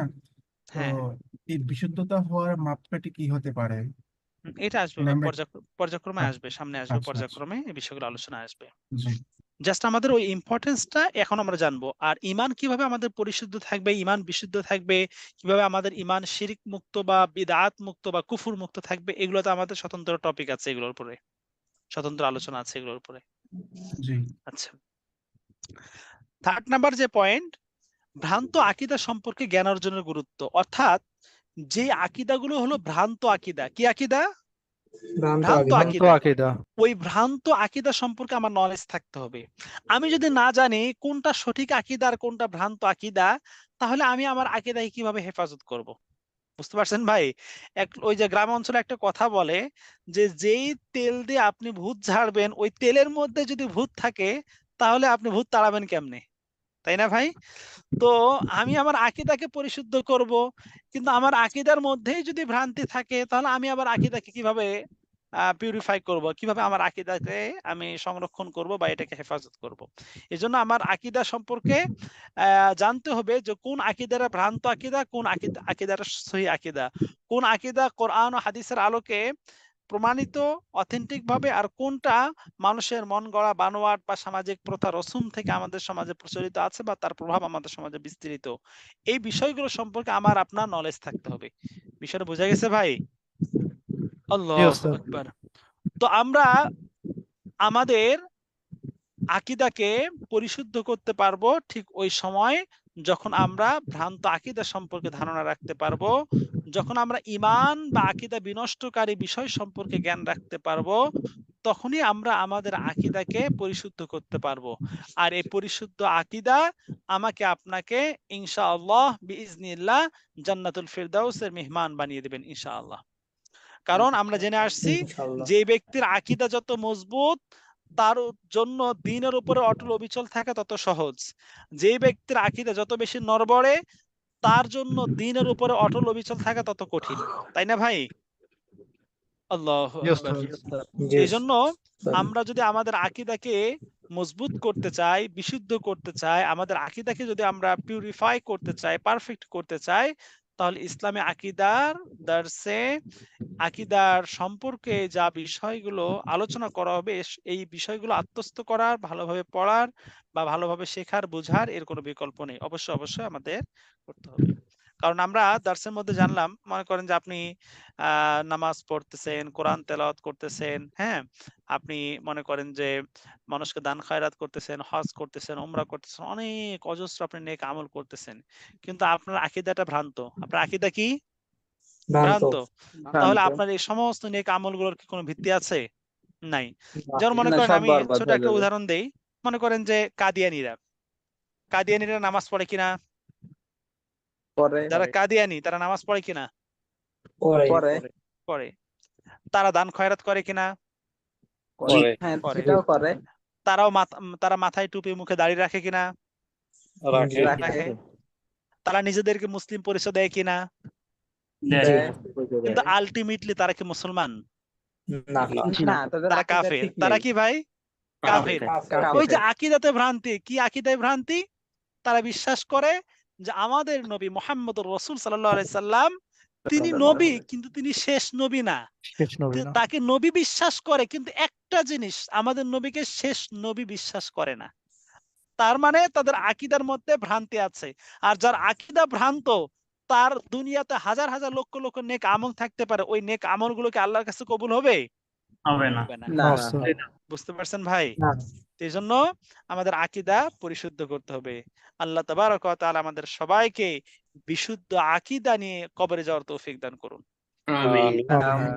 আল্লাহ রাসূল আমিন। সাল্লাল্লাহু আলাইহি সাল্লাম ইরশাদ করেন, ইন্না বানি ইসরাঈলা তাফাররাকাত আলা 72 মিল্লাতান ওয়া তাফতারিকু উম্মতি আলা 73 মিল্লাতান। বনি ইসরাইল 72 দলে বিভক্ত হয়েছিল, আর আমার উম্মতে মুহাম্মাদি 73 দলে বিভক্ত হবে। তার মানে এক দল অ্যাডভান্স। তাই না ভাই? সাহাবায়ে কেরাম আল্লাহ রসুল বললেন এই ৭৩ দলের মধ্যে একটা দল যাবে জান্নাতে। কয়টা দল জান্নাতে যাবে? একটি দল। একটা দল। একটি দল মাত্র জান্নাতে যাবে, বাকি ৭২টি দল হবে জাহান্নামী। সাহাবায়ে কেরাম বিচলিত হয়ে পেরেশানগ্রস্ত জিজ্ঞাসা করলেন, ক্বালু ওমান হিয়া ইয়া রাসূলুল্লাহ, ওই একটা দল যে দলটা জান্নাতি ওই দলটি কোন দল? যেই দলটা জান্নাতি নাজাতপ্রাপ্ত দল, ফেরকায়ে নাজিয়া মুক্তিপ্রাপ্ত দল, ওই দলটা কোন দল? আল্লাহ রসুল বললেন, মা আনা আলাইহি ওয়া আসহাবি, আমি এবং আমার সাহাবায়ে কেরাম যেই আদর্শ, যেই মতবাদ, যেই নমুনার উপরে, যেই দৃষ্টিভঙ্গির উপরে আছে, যেই সুন্নাহর উপরে আছে, এবং যারা আমি এবং আমার সাহাবায়ে কেরামকে অনুসরণ করে চলবে, তারাই হলো একমাত্র নাজাতপ্রাপ্ত দল। এছাড়া বাকি যা আছে সবগুলো হলো ভ্রান্ত দল। বিষয়টা বোঝা গেছে ভাই? জি জি উস্তাদ। ওস্তাদ। তো এই হাদিস থেকে মূলত নেওয়া হয় আহলুস সুন্নাতি ওয়াল জামাআহ। তার মানে সাহাবায়ে কেরামের জামাত এবং নবীজির সুন্নতের যারা অনুসারী তাদেরকেই বলা হয় আহলুস সুন্নাতি ওয়াল জামাত। যারা সাহাবায়ে কেরামের জামাত এবং রাসূলুল্লাহ সাল্লাল্লাহু আলাইহি সাল্লামের সুন্নতের অনুসারী তাদেরকে কি বলা হয়? আহলে সুন্নাতি ওয়াল আহলুস জামাত। সুন্নাতি ওয়াল জামাআতি। বুঝতে পারছেন? এখন দুঃখজনক হলো বাস্তব, এখানে একটা ইন্টারেস্টিং একটা স্টোরি আছে। আল্লামা সাঈদী রহিমাহুল্লাহ তাআলা একটা উদাহরণ দিতেন যে একটা মেশিন বের হয়েছে, যে মেশিনের মাধ্যমে বহির্বিশ্বে চোর গ্রেফতার করা হয়, চোর অ্যারেস্ট করা হয়। যে ওই মেশিনের আশপাশ দিয়ে যদি যদি কোনো চোর যদি হেঁটে যায়, তো ওই মেশিনের মধ্যে সাইরেন বাজা শুরু হয়ে যায়। তো অটো বুঝতে পারে যে এই লোকটা হলো চোর, এই লোকটা কি চোর। চোর। তো এই মেশিন যখন বহির্বিশ্বে ব্যাপকভাবে চলতেছে, তো এবং এই মেশিনের মাধ্যমে চোরদেরকে অ্যারেস্ট করা হচ্ছে, গ্রেফতার করা হচ্ছে, আইনের আওতাভুক্ত করা হচ্ছে। তো আমাদের বাংলাদেশ সরকার ভাবলেন, বাংলাদেশে তো চোরের সংখ্যা আর কম না, তো বাংলাদেশে এই মেশিন আনা হোক। তো বাস বাংলাদেশে মেশিন আনা হয়েছে। বাংলাদেশে ওই মেশিন আনার পরে বাংলাদেশের চোরেরা এবার খুব বেশি টেনশনে পড়ে গেছে যে এই মেশিন তো দেশে আসছে, এখন তো আমরা আর চুরি করতে পারবো না, এখন কেমনে সংসার চালাবো, কেমনে পাট চলবে। এবার চোররা তাদের লিডারকে সাথে নিয়ে পরামর্শ বসছে, পরামর্শ করতে করতে হঠাৎ করে একটা খেয়াল আসছে এবং এর উপরে সিদ্ধান্ত কি, যে আচ্ছা যে মেশিনটা আসছে ওই মেশিনের মাধ্যমে চোরদেরকে গ্রেফতার করা হবে। আমরা যদি ওই মেশিনটা চুরি করে ফেলি তাহলে তো আর আমাদের গ্রেফতার করার কোনো মাসালা নাই, তাই না ভাই? হ্যাঁ, মেশিনটা যদি চুরি করে ফেলে আর কি মানে চোর ধরার কোনো আশঙ্কা আছে? হ্যাঁ, না। তো মেশিনটাই চুরি করে ফেলি আমরা। তো এই বাংলাদেশের চোররা করছে কি, ওই মেশিনটাই চুরি করে ফেলছে। তো আমি এই কথাটা বলার উদ্দেশ্য হলো যে আহলুস সুন্নাতি ওয়াল জামাআতি তারা হলো একমাত্র নাজাতপ্রাপ্ত দল, আর বাকি সবগুলো হলো কি ভ্রান্ত দল বা জাহান্নামী দল। এখন যত বাতিল ফেরকা আছে, যত বাতিল ফেরকা আছে, পথভ্রষ্ট আকীদা যারা লালন করে, গোমরাহী আকীদা যারা লালন করে, সবাই নিজেদেরকে আহলুস সুন্নাহ ওয়াল জামাত বলে দাবি করে। সবাই কি করে? নিজেকে আহলে আহলুস সুন্নাত সুন্নাহ ওয়াল ওয়াল জামাত বলে জামাত দাবি করে। আহলুস দাবি করে। সুন্নাহ ওয়াল জামাত এটা হলো একটা, মনে করেন যে নাজাতপ্রাপ্ত দল। তাদের আইকনিক কিছু দৃষ্টিভঙ্গি আছে, তাদের মানে এমন কিছু আকীদা আছে, যে আকীদাগুলো আহলুস সুন্নাহ ওয়াল জামাতের অনুসারীকে যাবতীয় ভ্রান্ত বাতিল আকীদা থেকে মুক্ত রাখবে এবং তাকে সাহাবায়ে কেরাম এবং রাসূলুল্লাহ সাল্লাল্লাহু আলাইহি ওয়াসাল্লাম আদর্শ নমুনার পথে রাখবে।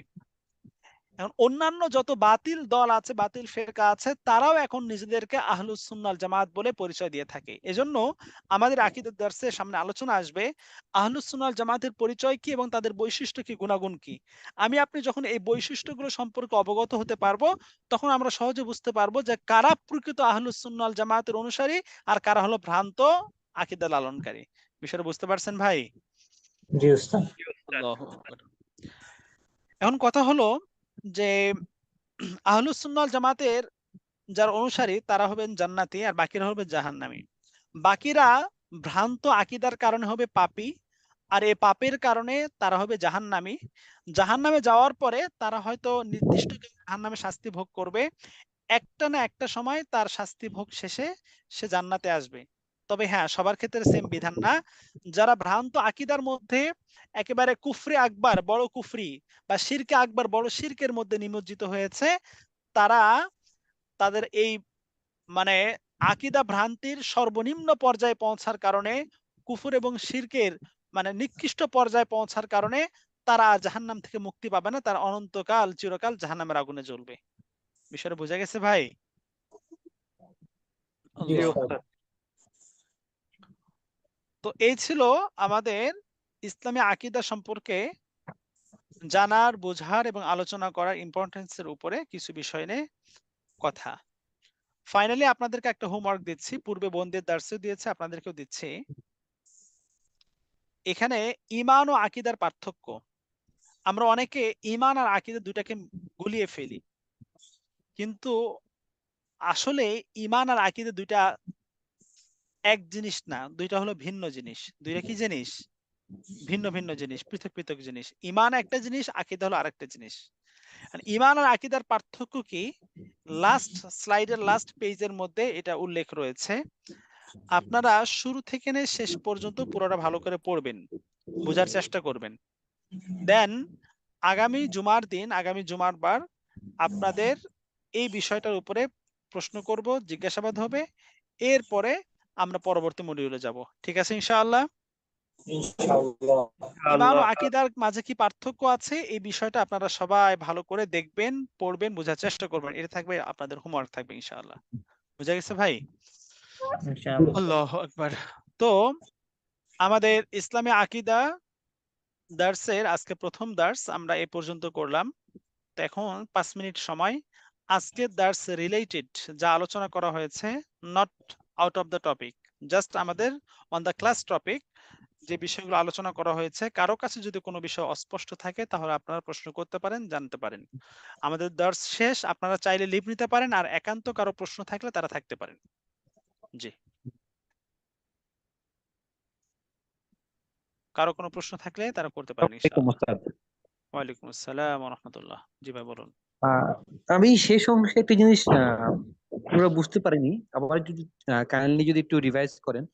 সেটা হচ্ছে ভ্রান্ত আকীদা যাদের আছে, মানে তারা অনন্তকাল জাহান্নামে থাকবে, এই বিষয়টা যদি একটু মেহেরবানি করে আবার একটু বলতেন।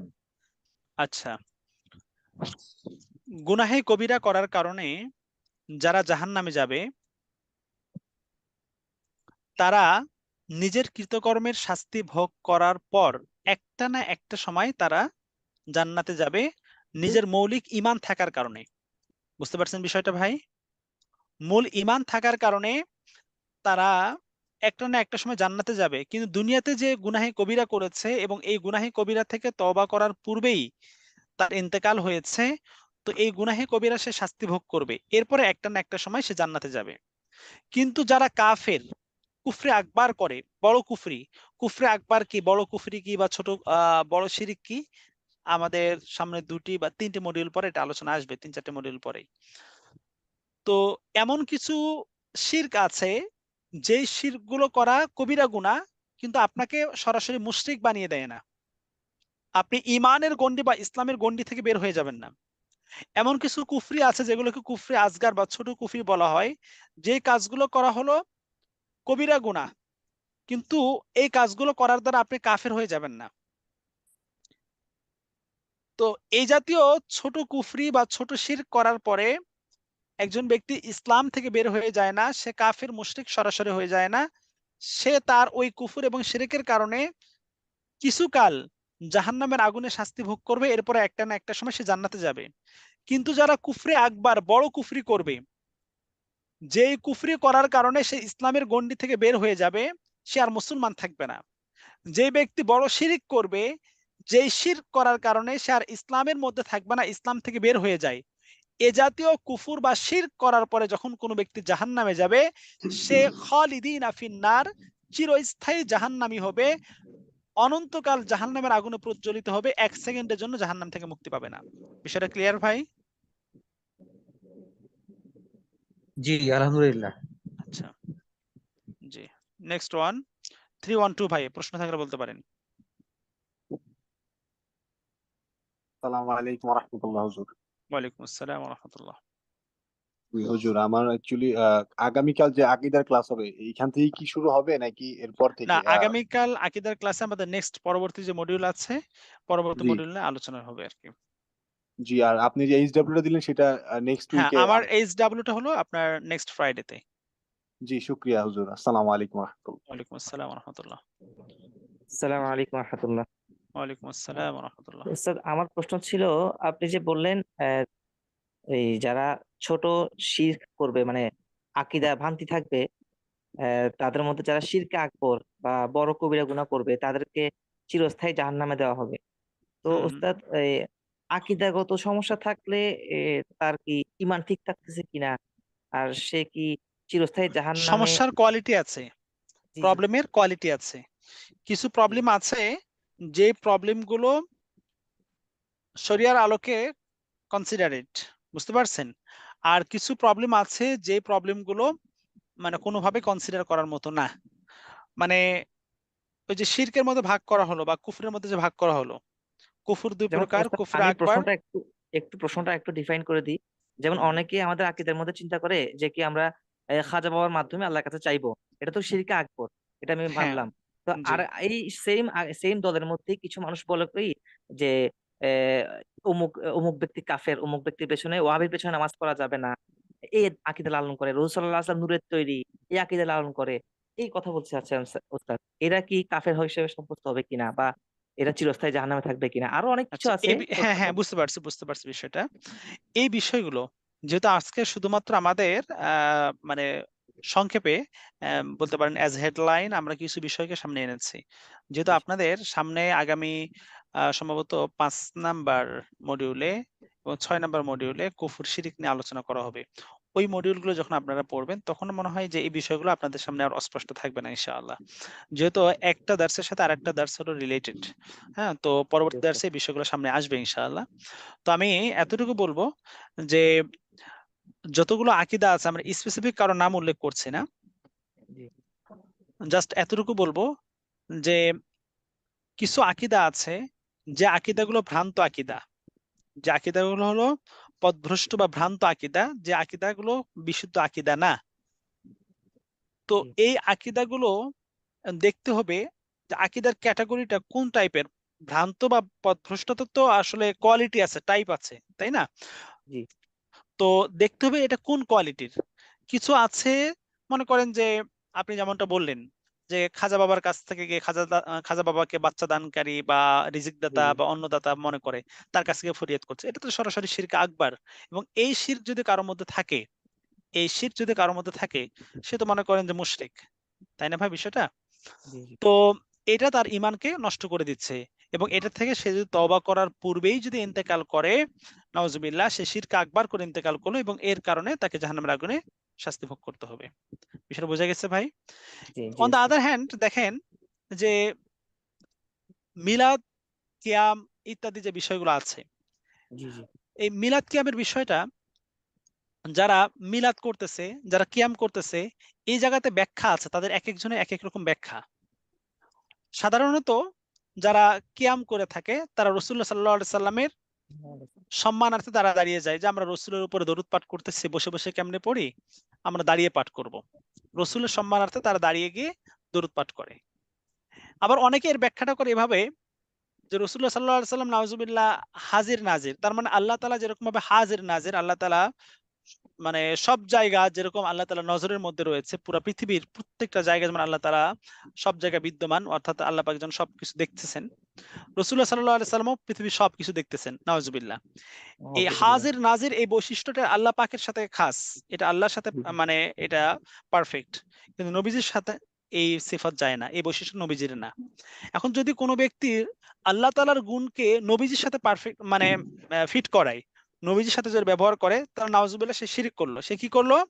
শিরক শিরক করলো। করলো। তাহলে দেখুন, দুইজনে কিন্তু কিয়াম করতেছে, দুইজনে দাঁড়াইছে, কিন্তু একজন দাঁড়াইছে নবীজির শুধু সম্মানার্থে, ভিন্ন কোনো উদ্দেশ্য না। আর জি দ্বিতীয় জন নবীজি এখানে উপস্থিত হয়েছেন বৈঠকের মধ্যে, এই জন্য নবীজির সম্মানার্থে দাঁড়াইছেন। আর নবীজির উপস্থিত হওয়াটাকে হাজির নাজির এই সিফাত বা এই ব্যাখ্যার সাথে এটাকে এক্সপ্লেন করতেছেন। বিষয়টা বুঝতে পারছেন ভাই? তো জি এর জি মধ্যে কিন্তু তারতম্যটা হয়ে যাচ্ছে। তো এরকম ভাবে দেখতে হবে যে আসলে তার বেদাতটা বা পথভ্রষ্টতা কোন পর্যায়ের।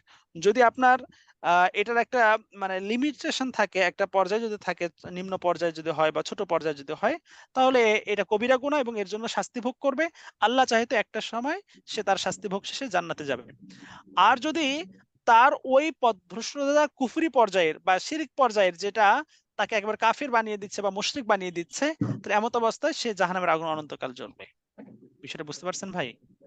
জি জি উস্তাদ। আচ্ছা, শিয়াদের ক্ষেত্রে আমাদের আকীদা জাযাকাল্লাহু কিভাবে? খাইর।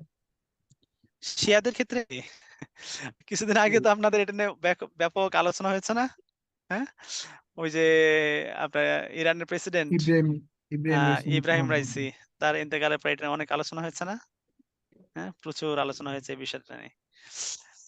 আল্লাহ, শিয়াদের মধ্যে অনেকগুলো গ্রুপ আছে, বুঝতে পারছেন?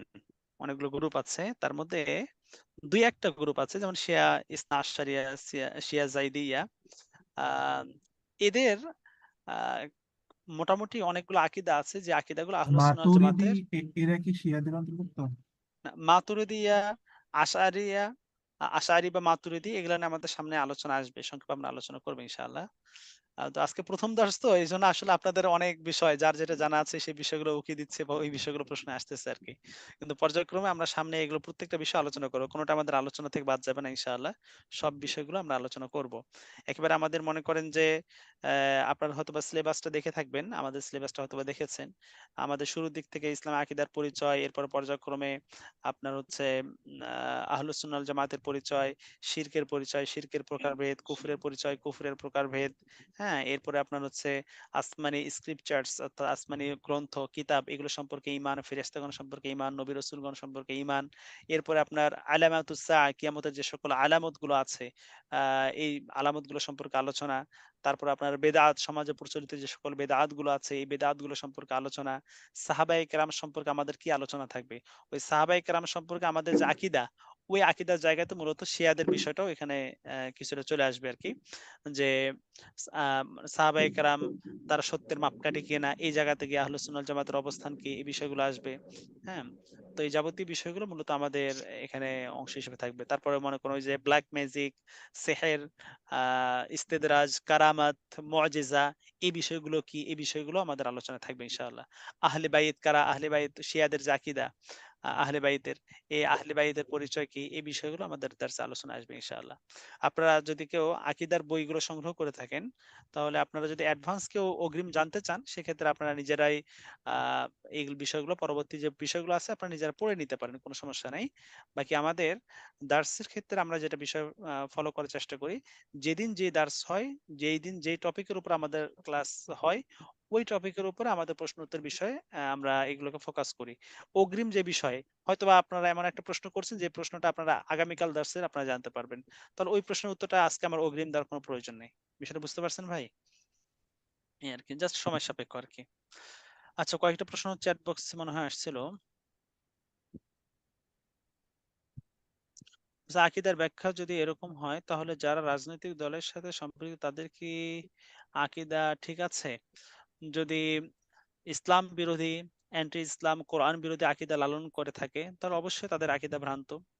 অনেক রাজনৈতিক দল আছে যাদের আকীদা মনে করেন যে গণতান্ত্রিক, বা কি বলে আপনার হচ্ছে ইসলাম বিরোধী, হ্যাঁ, কোরআন বিরোধী, অনেকগুলো আকীদা তাদের আছে।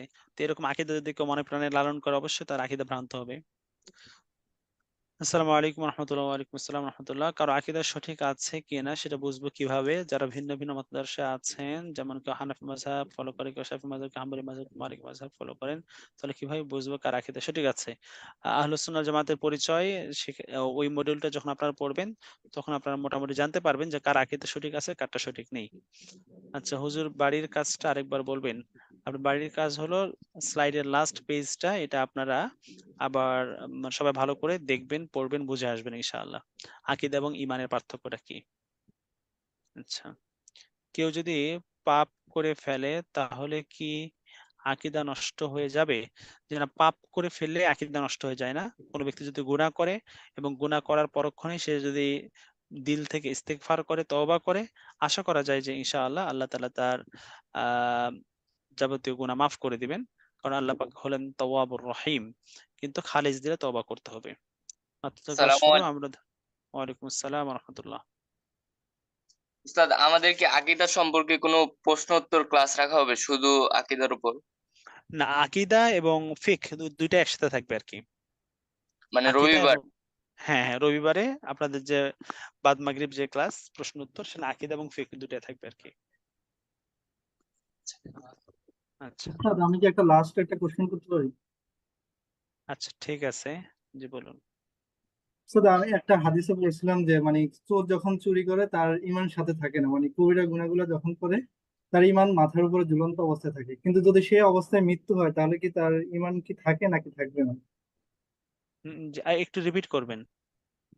একটা হাদিসে আমি পড়ছিলাম যে চোর যখন চুরি করে তখন তার সাথে তার ঈমান থাকে না, তার ঈমান তখন মাথার উপরে ঝুলন্ত অবস্থায় থাকে, কিন্তু এই অবস্থায় যদি তার মৃত্যু হয় তাহলে কি ঈমান থাকবে নাকি থাকবে না? আচ্ছা আচ্ছা আচ্ছা, বুঝতে পারছেন। আস-সারিকু ইযা সারাকা, যখন চুরি করে তখন তার ঈমান মাথার উপর ঝুলন্ত থাকে, তাই না? আল্লাহ, এই হাদিসের ব্যাখ্যায় মুহাদ্দিসিনে কেরামের পক্ষ থেকে একাধিক ব্যাখ্যা পাওয়া যায়, বুঝতে পারছেন। প্রথমত এটার ব্যাখ্যা হলো যে যখন একজন ব্যক্তি চুরি করে, যখন চুরি করে তখন তার ঈমান থাকে না। তার ঈমান থাকে না বলতে তার মূল যে একেবারে ঈমান থাকে না, বিষয়টা এরকম না, বরং ঈমানের যে পূর্ণাঙ্গতা, ঈমানের কি পূর্ণাঙ্গতা, এই পূর্ণাঙ্গতা থাকে না, ঈমানের মধ্যে কমতি চলে আসে। ঈমানের মধ্যে কি চলে আসে ভাই? কমতি চলে কমতি আসে। চলে আসে। তার মানে তার যে মূল যে ঈমান ছিল, ঈমান যদি পরিপূর্ণ হতো তার পক্ষে তার চুরি করা সম্ভব ছিল না। তার মানে তার ঈমান যে কামিল ঈমান, পরিপূর্ণ ঈমান, ওই ঈমান নেই, বরং তার এখন ঈমানটা হলো নাকিস ঈমান, অপরিপূর্ণ ঈমান। হ্যাঁ, তো এটাকে ব্যাখ্যা করেছেন মুহাদ্দিসিনে কেরাম যে নবী সাল্লাল্লাহু আলাইহি ওয়াসাল্লাম হাদিসের মধ্যে বলেছেন তার ঈমানটা হলো মানে তার ঈমান নেই অর্থ হলো একেবারে ঈমান নেই তা না, বরং তার ঈমানটা হলো অপূর্ণ ঈমান আছে, পরিপূর্ণ না বরং অপূর্ণ ঈমান আছে। তো এটা একটা ব্যাখ্যা। সো এই ব্যাখ্যা যদি ধরা হয়, ওই অবস্থা মারা গেলে সে তাহলে মারা যাচ্ছে ঈমানের উপরেই, কিন্তু পূর্ণ ঈমানে না বরং অপূর্ণ ঈমান নিয়ে সে মারা যাচ্ছে। বিষয়টা বুঝতে পারছেন ভাই? আচ্ছা, দ্বিতীয়ত বিষয় আসসালামু হলো, আলাইকুম হযরত। ওয়ালাইকুম আসসালাম ওয়া রাহমাতুল্লাহ। ভাই হুজুর, একটা আমার বিষয়ে কথা, একটা প্রশ্ন। জি আমি একটা বিষয়ে কথা বলছি, এটা শেষ করি। আচ্ছা, ওস্তাদ, যে একটু প্রশ্ন ছিল যে হ্যাঁ, জি দ্বিতীয়ত রবিবার বিষয় দিন হলো, যে আমাদের আচ্ছা একটু ভাই বলি, শেষ করি ভাইয়ের আগের কথাটা শেষ করি। দ্বিতীয় বিষয় হলো যে তার ঈমান নেই, এর অর্থ হলো যে তার ঈমানের নূর নেই। তার ঈমানের কি নাই? নূর নূর নেই। নাই। তার মানে একজন ব্যক্তির ঈমান যখন পূর্ণাঙ্গ হবে আর তার ঈমানের নূর থাকবে, তো ওই ব্যক্তির পক্ষে কখনো গুনাহে কবিরার মধ্যে লিপ্ত হওয়া এটা সম্ভব না। তো হাদিসে বলা হয়েছে তার ঈমান নেই অর্থ হলো তার ঈমানের নূর নাই, আর ঈমানের নূর না থাকার কারণে সে গুনাহের মধ্যে লিপ্ত হয়েছে। কিন্তু এই উভয় অবস্থাতে গুনাহে কবিরাকে আহলুস সুন্নাল জামাতের আমরা যারা অনুসারী, আমরা একজন গুনাহ কবিরাকারী ব্যক্তিকে কাফির বলতে পারি না বা চিরকাল জাহান্নামী বলতে পারি না। যেমন মুতাজিলা একটা ভ্রান্ত দল ছিল, নাম শুনেছেন মুতাজিলা? না স্যার। মুতাজিলা একটা ভ্রান্ত দল ছিল সাহাবায়ে কেরামের পরবর্তী যুগেই। এদের বিশ্বাস ছিল যদি কোনো ব্যক্তি গুনাহে কবিরা করে তাহলে সে কাফের। অর্থাৎ যদি মনে করেন যে কোনো ব্যক্তি আহ কাউকে গালি দিল তাহলে সে কাফের। যদি কোনো ব্যক্তি একটা ফরজ বিধান ছেড়ে দিল, মানে নামাজ পড়ে না, এক ওয়াক্ত নামাজ পড়ে না, তাহলে সে কাফের। বুঝতে পারছেন? যদি কোনো ব্যক্তি একদিন রোজা রাখে না তাহলে সে কাফের। কিন্তু আমাদের আকীদা কি? যদি কোনো ব্যক্তি ফরজ কোনো বিধানকে ছেড়ে দেয় তাহলে সে ফাসিক। সে কি? আছে। ফাসিক, সে কবিরা গুনাহকারী, এর জন্য তার ভয়ানক শাস্তি রয়েছে। তাকে আমরা কাফের বলবো না। তাকে কি বলবো না? কাফের কাফের বলবো। বলবো না। আল্লাহ। আচ্ছা ঠিক আছে, আসসালামু জি আলাইকুম। হ্যাঁ, ওয়ালাইকুম আসসালাম ওয়া রাহমাতুল্লাহ। জি ভাই বলুন। জি, আজকে আমাদের যে দার্স, আপনি এতক্ষণ পর্যন্ত আপনাকে দার্স দিলেন, দার্সের একটা সারসংক্ষেপ অ্যাকচুয়ালি আমি চাচ্ছিলাম। আহ, তো আজকে আমরা যে বিষয়, আপনি যে বিষয়ে দার্স দিয়েছেন তার সারমর্ম হচ্ছে যে আমরা কয়েকটা বিষয় আজকে দার্স থেকে আমরা শিখতে পারলাম। একটা হচ্ছে আমাদের আকীদা, আর আরেকটা হচ্ছে আকীদার পরিচয়, আরেকটা হচ্ছে আকীদার বিষয়বস্তু, যে আর আকীদার প্রথমত হলো আকীদার শাব্দিক অর্থ, দ্বিতীয়ত আকীদার পারিভাষিক অর্থ, তৃতীয়ত জি, হলো আকীদার আলোচ্য বিষয় কি, আকীদার মধ্যে কি কি বিষয় আমরা শিখবো, পড়বো, জানবো। চতুর্থ হলো যে ইসলামী আকীদা সম্পর্কে জানার গুরুত্বটা কি, কেন আমরা ইসলামী আকীদা সম্পর্কে গুরুত্ব জানবো, মানে এই গুরুত্বটা কেন ফিল করব, কেন আমরা ইসলামী আকীদা সম্পর্কে আমরা স্টাডি করব। এই গুরুত্বটাকে আমরা 3টা পয়েন্টের মধ্যে আনার চেষ্টা করেছি। বুঝতে পেরেছেন? তো 3টা পয়েন্টের আকারে এখানে ওই ইসলামে আকীদার ইম্পর্টেন্স গুরুত্বটা এখানে তুলে ধরার চেষ্টা করা হয়েছে। এন্ড ফাইনালি আপনাদের এইচডব্লিউ দেওয়া হয়েছে যে আকীদা এবং ঈমানের পার্থক্য কি এটা দেখে আসতে। আর এক্ষেত্রে আলোচ্য আমি বিষয়গুলো একটা কি কথা এই বলতে 6টা বিষয় ছিল? আল উলুহিয়াত, আল আল উলুহিয়া, জি, জি আল আলোচ্য বিষয়গুলো কি কি? উলুহিয়াত, ওই যে আয়াত এবং হাদিসের আলোকে সংক্ষেপে 6টা পয়েন্টের মধ্যে আনা হয়েছে। আল উলুহিয়া অর্থাৎ তাওহীদ সম্পর্কে বা একত্ববাদ সম্পর্কে যে বিশ্বাস, এই বিষয় নিয়ে যেখানে আলোচনা করা হবে। হ্যাঁ, আল মালাইকা ফেরেশতাগণ সম্পর্কে যেখানে বিশ্বাস করা হবে। আল কুতুব মানে আসমানি কিতাব বা গ্রন্থ সম্পর্কে যেখানে আলোচনা করা হবে। আন নবুওয়া যেখানে নবী রাসূলগণ সম্পর্কে আলোচনা করা হবে। বুঝতে পেরেছেন? এরপরে হলো আত তাকদীর যেখানে তাকদীর বা ভাগ্য বিশ্বাস সম্পর্কে আলোচনা করা হবে। আল আখিরাহ পরকাল সম্পর্কে যেখানে আলোচনা করা হবে। এই আর কি বিষয়গুলো। এই বিষয়গুলোকে কি আমাদের ডিটেলস দার্স হবে নাকি এতটুকুতে আমাদের না, না, না, কমপ্লিট? এগুলো তো ডিটেইলস দার্স। আমি তো ডিটেইলস দার্স না। এটা জাস্ট আপনাদের একটা শিরোনাম হেডলাইন বলা হলো। প্রত্যেকটা টপিকের উপরে তো আমাদের ভিন্ন, ভিন্ন পার্ট, পার্ট করে আলোচনা থাকবে। কারণ এখানে ইসলামী আচ্ছা আকীদার আলোচ্য বিষয় হলো এই 6টা টপিক। আপনি জি আজ থেকে নিয়ে সেমিস্টারের লাস্ট পর্যন্ত যা কিছু পড়বেন, প্রত্যেকটা বিষয় এই 6টার কোনো একটার সাথে সম্পৃক্ত। ওকে জি। আসসালামু জাযাকাল্লাহ আলাইকুম। ভাই। ওয়াইয়াকুম। আসসালামু আলাইকুম। ওয়ালাইকুম আসসালাম ওয়া রাহমাতুল্লাহ। ভাই আমরা আর সময় দীর্ঘ করব না। অলরেডি 11:30 পার হয়ে গিয়েছে। এটা আবার শেষ রাতে তাহাজ্জুদে জাগ্রত হওয়ার ক্ষেত্রে প্রবলেম করে। জি। যারা বলতেছেন 1-2 জন বলে শেষ করব। জি ওস্তাদ, আমাদের রবিবারে যে প্রশ্ন উত্তর পর্বের ক্লাস হওয়ার কথা মাগরিবের পরে, তো জি। আমি আসলে মাগরিবের পরে তো থাকতে পারি না, কারণ আমি একটা মাদ্রাসায় নুরানি বিভাগে খেদমতে আছি আলহামদুলিল্লাহ। মাগরিবের পরে আমার ক্লাস থাকে রবিবারে। তো এখন এটাতে আমি কিভাবে যুক্ত হইতে পারি, বা এটাতে না হইলে কি সমস্যা আছে, বা একটু এই সম্পর্কে যদি একটু বলতেন। মূলত মাগরিবের পরে যে ক্লাসটা, এটা হলো প্রশ্নোত্তরের ক্লাসটা, এটা আপনাদের অপশনাল ক্লাস। হ্যাঁ? মানে ওই ক্লাসের অ্যাটেন্ডেন্সটা কাউন্ট করা হয় না। কিন্তু এই যে আমাদের মূল ক্লাসে মনে করেন যে আমাদের সময় ফুরিয়ে গেছে ক্লাসের অনেক আগেই, কিন্তু তারপর আপনাদের অনেকগুলো প্রশ্ন আছে। তো এই প্রশ্নগুলোর উত্তর তো আসলে ক্লাসের এই স্বল্প সময়ের মধ্যে দেওয়াটা একটু ডিফিকাল্ট। তো এই জাতীয় যত প্রশ্নগুলো আছে এই প্রশ্নগুলো আপনারা উন্মুক্তভাবে মানে ক্লাস সম্পর্কে আকীদা এবং ফিকহ সম্পর্কে যে প্রশ্নগুলো আপনাদের আছে এই প্রশ্নগুলো ওই ক্লাসের মধ্যে আপনার ওস্তাদকে করলে ওস্তাদ আপনাদেরকে প্রশ্ন উত্তর দিবেন। এখন যদি ওই ক্লাসে কেউ উপস্থিত না হয় তাহলে সে প্রশ্ন উত্তর জানতে পারলো না, বা তার প্রশ্ন না থাকার কারণে সেখানে জয়েন হয় নাই। এতে আহামরি যে প্রবলেম হবে তা না। তবে যার কৌতূহল আছে, জানার ইচ্ছা আছে, বা বিভিন্ন প্রবলেমের বা বিভিন্ন প্রশ্নের উত্তরগুলো সলভ করার তার প্রত্যাশা আছে, সে সেখানে জয়েন করার জন্য সর্বোচ্চ চেষ্টা করবে। বুঝতে পেরেছেন এটা ভাই কি বিষয়টা? পরবর্তীতে দেখে নেওয়ার কোনো সুযোগ আছে? আহ, এই ক্লাসগুলো রেকর্ড, প্রশ্নোত্তর ক্লাসগুলো রেকর্ড থাকার কথা, সম্ভবত রেকর্ড থাকার কথা। পরবর্তীতে আপনারা হয়তো দেখে ভাই, নিতে পারেন। এটা হচ্ছে রেকর্ড যে থাকলে দেখে নেবেন। সবাই যখন একসাথে একটা বিষয়ে পরামর্শ করা হয়, মোজাকারা করা হয়, তখন অনেক কিছু অজানা বিষয় উঠে আসে। যেমন আমার অবশ্যই, প্রশ্নে অবশ্যই। আমার মাথায় অনেক কিছু অনেকগুলো প্রশ্ন বিষয় মানে আসে না, আসলে কিন্তু অন্য ভাইয়ের মাথা থেকে আসে, একটা একটা দার্সের এটা আমি মধ্যে যখন জানতে পারি। আলোচনা চলে, হয়তোবা এমন একটা প্রশ্ন আসছে যে আপনি কোশ্চেন কালে ভাবেন নাই এই বিষয়টা এরকম হতে পারে। এই জন্য এই বিষয়গুলো আসলে যতদূর সম্ভব সর্বোচ্চ চেষ্টা করা উপস্থিত থাকার জন্য। আচ্ছা, রবিবার মাগরিবের পরে 9টা পর্যন্ত ক্লাস থাকে আমার আচ্ছা, আচ্ছা, নুরানি আচ্ছা, বিভাগে, বুঝতে পেরেছি যে তো আবার হ্যাঁ। তো থাকা পসিবল আসসালামু না। আলাইকুম হুজুর। ওয়ালাইকুম আসসালাম রহমতুল্লাহ। হুজুর আমার এটা জানার ছিল আর কি, যে আমরা সাহাবিক কেরামে থেকে এত বছর 1500 1400 বছর পরে চলে এসেছি, এত দল হয়ে গেছে মুসলমান দায়ী, কিন্তু আমরা যারা আল্লাহর ভয়ে সন্তুষ্ট, আল্লাহর ভয়ে মানে খুবই কোন কাজটা করলে আল্লাহ সন্তুষ্ট হবে ঠিক জানি না, যে যেটা বলে করি, যে তরফে যে হাফেজ মৌলানা মুফতি যা বলে করি। এই কারণে কোনো জিনিস ভুল হয়, কিন্তু আমরা তো কোনো একটা হুজুরের কথা শুনে সেই কাজটা করতে যাচ্ছি, কিন্তু হয়তো হয়তো ভুল হচ্ছে, কিন্তু আমরা আল্লাহর ভয়ে আল্লাহকে সন্তুষ্ট করার জন্যই করছি। এর জন্য কি আমাদের কোনো ভুল হবে, গুনাহ হবে? মানে এখানে বিষয়টা হলো কি, মানে নর্মালি একটা আপনাকে এক্সাম্পল দেই। মনে করেন আপনি একটা রোগে আক্রান্ত হয়েছেন, একটা রোগে আক্রান্ত হয়েছেন। তো ওই রোগের ট্রিটমেন্টের জন্য অবশ্যই অবশ্যই আপনি একজন বিজ্ঞ, পিএইচডি ধারী, অভিজ্ঞ, এক্সপিরিয়েন্সড এরকম স্কিলফুল একজন ডক্টরের শরণাপন্ন হবেন, এবং তার সাজেশন, তার ট্রিটমেন্ট অনুপাতে আপনি আপনার রোগের আরোগ্যতার জন্য চিকিৎসা করবেন। বিষয়টা রাইট? জি। কথা বুঝতে পারছেন ভাই? জি আপনি কি যে কোনো আপনার একটা রোগে আক্রান্ত হয়েছেন, আপনার ফুটপাতে রাস্তার পাশে যে কোনো ধরনের হাতুড়ি ডাক্তার, হ্যাঁ, যে কেউ মানে আছে, আর আপনি তাকে দেখেই আপনার রোগের ট্রিটমেন্ট গ্রহণ করবেন এরকম, নাকি বেছে যাচাই করে ভালো অভিজ্ঞ একজন ডাক্তারের আপনি শরণাপন্ন হয়ে তার কাছ থেকে চিকিৎসা নেবেন, কোনটা? যে যে ভালো তাকে যে ভালো তারই পরামর্শ অবশ্যই নেব। তাকে। এই জায়গাতে এসে আমাদের এক্স্যাক্টলি প্রবলেমটা হলো এরকম যে আমরা আসলে আমাদের পারপাস, আমাদের লক্ষ্য উদ্দেশ্য ঠিক, যে আমরা আসলে সবাই দিন মানতে চাই, আল্লাহকে রাজি করতে চাই, আল্লাহকে খুশি করতে চাই, এবং সেই লক্ষ্যেই মূলত আমরা